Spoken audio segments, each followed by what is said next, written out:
अभी आरिफ चौधरी साहब हमारे साथ मौजूद थे। उनका कहना था कि जो टेक्निकल ग्राउंड्स जो बैरिस्टर अली ज़फ़र ने कल रेस की हैं और बेंच की तश्कील से मुतालिक कि ऑथर जज मौजूद नहीं है, तो ऐसे में केस जो है वो नहीं सुना जा सकता। बाकी जो दो जजेस हैं वो भी इस फैसले में 2022 में बैठे हुए थे। आप इस सारे नुक्ते को कैसे देखते हैं?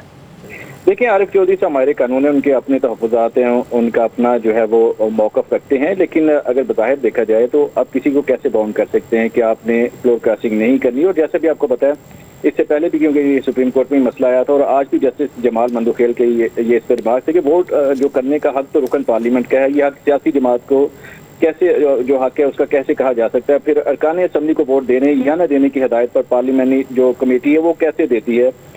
इसके अलावा जो अली ज़फ़र जो बैरिस्टर थे, उनका कल भी मौक़िफ़ रहा कि क्योंकि ये मामला मैं पाकिस्तान तहरीक इंसाफ एक जमात को उसकी नुमाइंदगी कर रहा हूँ, तो मुझे एक तो मौका दिया जाए, वक्त दिया जाए, ताकि मैं जो बानी PTI है उनसे मशवरा कर सकूँ। उनकी मशावरत से तमाम चीज़ें मैं कल आके दलाइल दूंगा। कल उनकी जानिब से थोड़े से जो है वो सख्त जो है वो रिमार्क्स सख्त जो है दलाइल भी दिए गए, जिस पर चीफ जस्टिस ने बर्मी का इजहार भी किया था। और उसके बाद जिस तरह दीगर जो वकला थे पाकिस्तान तहरीक इंसाफ के, उन्होंने भी माहौल कमरा अदालत का ख़राब करने की कोशिश की। चीफ जस्टिस ने उनको कमरा अदालत से बाहर जाने का भी कहा। और जिस तरह के कल सूरत रही, और आज भी जो बैरिस्टर अली ज़फ़र थे, उनके सिर्फ दलाइल नहीं दिए गए बल्कि सिर्फ अदालत को आगाह किया गया था कि वो इसका बाइकआउट करेंगे, क्योंकि बानी PTI से उनकी मुशावरत हुई है। उनका ये कहना है कि हम इसको एक तो उन्होंने आईनी हैसियत जो है उसको चैलेंज किया कि ये जो बेंच है इस पर हमें एतराज़ात हैं, इस पर उन्होंने जो भी तहफ़्फ़ुज़ात का इजहार किया, फिर इसका बाइकआउट किया। लेकिन आज अदालती मुआवन के तौर पर जो बैरिस्टर अली ज़फ़र हैं उनकी जानिब से दलाइल दिए गए। बहुत सारे इसमें नुक्ते थे जो मुअज़्ज़ज़ जस्टिस साहिबान की जानिब से उठाए गए कि एक तो ज़मीर की बात आती है, फिर ये कि अगर कोई मेंबर कौमी असम्बली या अरकान वोट देता है तो वो तो अलग बात है, नहीं देता वो भी अलग बात है। लेकिन अगर वो आता ही नहीं है, गैर हाज़िर रहता है, तो क्या फिर भी उसके खिलाफ कोई कार्रवाई बनती है या नहीं बनती। समाअत के बाद मुख्तसर सा वक्फा हुआ, जिसके बाद चीफ जस्टिस ऑफ पाकिस्तान ने मशावरत की, जिसके बाद ये दरख्वास्त मंजूर की गई है। तो इसके बाद अब तो यकीनन रास्ते खुल गए हैं, तमाम अरकान कौमी असम्बली अपनी ज़मीर की आवाज़ पर जिसको चाहें वो वोट दे सकते हैं।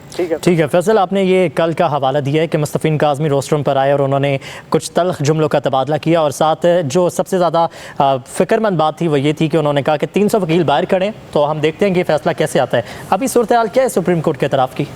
देखिए, सुप्रीम कोर्ट के इतराफ़ कल भी जैसे कि वकला की बड़ी तादाद सुप्रीम कोर्ट के बाहर मौजूद थी, नारेबाजी भी होती रही, एहतजाज भी रिकॉर्ड उनकी जानिब से किया गया। मुस्तफ़ीन काज़मी जो पाकिस्तान तहरीक इंसाफ के वकील हैं, उनकी जानिब से वो रोस्टम पर भी आए और उन्होंने बात करना चाहिए, लेकिन चीफ जस्टिस ऑफ पाकिस्तान ने उन्हें बात करने से रोका, जिस पर उन्होंने तल्ख जुमलों का तबादला भी किया। चीफ जस्टिस ऑफ पाकिस्तान ने उन्हें कमरा अदालत से बाहर जाने का कहा और ये भी कहा कि अगर आप ऐसे करेंगे तो पुलिस भी बुलाई जा सकती है। खैर, तल्ख जुमलों का जो है वो तबादला किया गया, जिसके बाद उनका ये भी कहना था कि 300-400 वकला बाहर भी मौजूद हैं।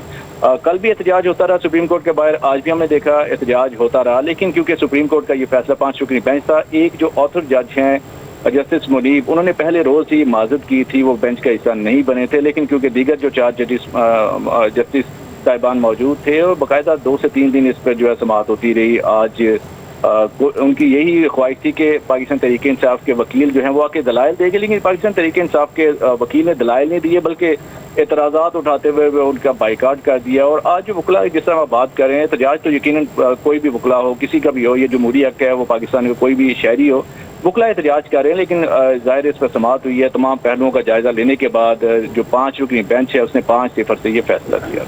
ठीक है, ये बड़ा फैसला है जिससे मुतालिक आपको बताएं कि सुप्रीम कोर्ट ने 63 नजरसानी अपीलों पर फैसला सुना दिया है। सुप्रीम कोर्ट ने 63 की तशरीह का फैसला कलअदम करार दे दिया है और इस पर आज सुबह से समाअत जारी थी। बैरिस्टर अली ज़फ़र आज सुबह पेश हुए और उनकी जानिब से ये कहा गया कि हम इस केस का बाइकआउट करते हैं। और गुज़श्ता रोज़ उन्होंने ये दरख्वास्त की थी अदालत से कि उनकी उनके जो क्लाइंट है उनसे मुलाकात की इजाज़त दी जाए, और वो इजाज़त दी गई। और ज़रा ये भी बताते हैं कि रात गई ये मुलाकात हुई और उसके बाद आज सुबह उन्होंने आकर जो है वो बाइकआउट किया है। और उनकी जानिब से कुछ तहफ़्फ़ुज़ात भी रखे गए थे कि इसका जो फ़ायदा है वो अदलिया को हो सकता है। और एक मखसूस जज का नाम लेते हुए उन्होंने कहा कि आपको इसका भरपूर पैकेज मिलने के पेश नज़र ये हॉर्स ट्रेडिंग के ज़ुमरे में भी आता है, जिस पर जो है वो चीफ जस्टिस ऑफ पाकिस्तान ने उनके साथ कुछ तल्ख जुमलों का तबादला हुआ है। और ये केस जो था उसका फ़ैसला आज एक्सपेक्टेड था और फैसले की तफसीली वजूहात बाद में जारी की जाएंगी, अदालत की जानिब से ये कहा गया है। सुप्रीम कोर्ट ने 63 नजरसानी अपीलों पर